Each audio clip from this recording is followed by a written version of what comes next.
L'extrait vidéo nous montre que même si un pays juge ses politiques de santé comme étant justes et accessibles à tous, la réalité est tout autre.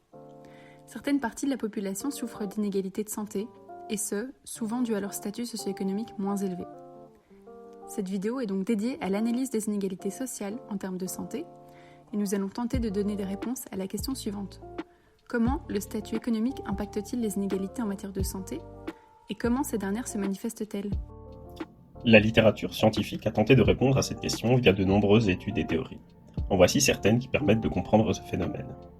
Les inégalités sociales en matière de santé sont présentes dès l'enfance et sont multifactorielles.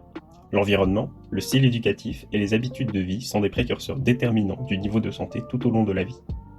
Le niveau d'études et de revenus permet d'expliquer les disparités en ce qui concerne les inégalités de santé. En effet, la richesse du réseau familial est un des déterminants psychosociaux qui agit sur l'état de santé et qui aggrave les inégalités déjà bien présentes. Les traumatismes vécus dans l'enfance entraînent aussi des répercussions non négligeables sur l'état de santé à l'âge adulte, et encore davantage si l'individu a un niveau d'études ou de revenus faible. On observe également des différences au niveau du dépistage. En effet, on observe des retards de détection de troubles visuels et langagiers dans les populations les plus précaires. Les innovations technologiques sont elles-mêmes source d'inégalités, car les soins de santé se perfectionnent et deviennent plus efficaces, ce qui les rend d'autant plus accessibles aux personnes de SSE plus élevées qui ont suivi une scolarisation plus longue. Quelques théories ont également apporté leur contribution. Link a développé The Theory of Fundamental Causes pour démontrer le lien entre le SSE et la santé. Il dit que chaque individu possède un certain nombre de ressources, argent, pouvoir, connaissances, prestige, capital social, qui lui permet de prévenir tout risque de maladie. En fonction des périodes et des avancées technologiques, certaines ressources vont être plus avantageuses et donc offrir un avantage pour ceux qui les possèdent. Au plus le temps passe, au plus il est nécessaire de posséder des ressources pour s'en sortir. Or, ce n'est pas possible pour tout le monde d'y avoir accès et les inégalités demeurent. Link décrit 4 paramètres pour comprendre le lien entre SSE et santé. D'abord, le SSE influence les conséquences de la maladie. Ensuite, en fonction de celui-ci, l'exposition aux facteurs de risque diffère. Le SSE module les ressources mobilisables et enfin, le remplacement des interventions en soins de santé contribue à maintenir le lien entre le SSE et la santé. Sur un point social, le concept de Stereotype Content Model avance que le degré d'ambivalence ou la perception des individus par la société comme étant chaleureux, froid ou compétent, incompétent peut également jouer dans la légitimité de posséder un système de santé inégalitaire et avantageux pour certains plutôt que d'autres. Toutes ces différentes causes vont avoir des conséquences pour tous les individus. La première étant que les personnes possédant un statut socio-économique moins élevé auront une santé plus fragile. Leur manque de ressources les rend plus susceptibles de contracter une maladie et d'en subir des conséquences plus graves. Leurs accès aux soins de santé les plus efficaces s'en retrouvent diminués, en plus de leur connaissance de ces derniers.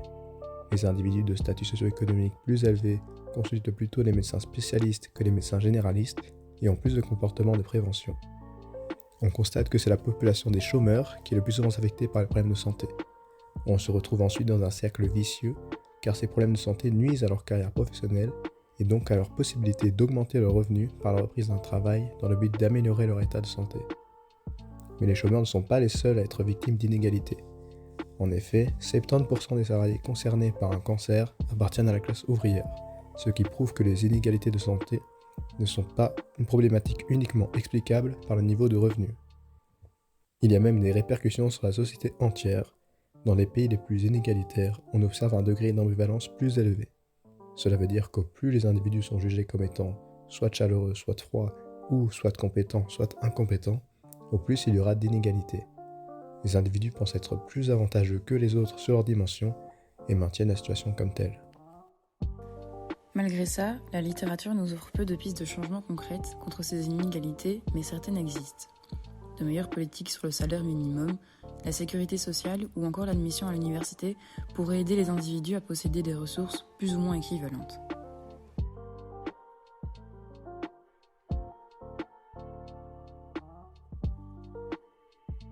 En définitive, nous pouvons dire que le statut socio-économique, de par ses différentes composantes telles que le revenu, l'éducation et les habitudes de vie, impacte significativement la santé des individus.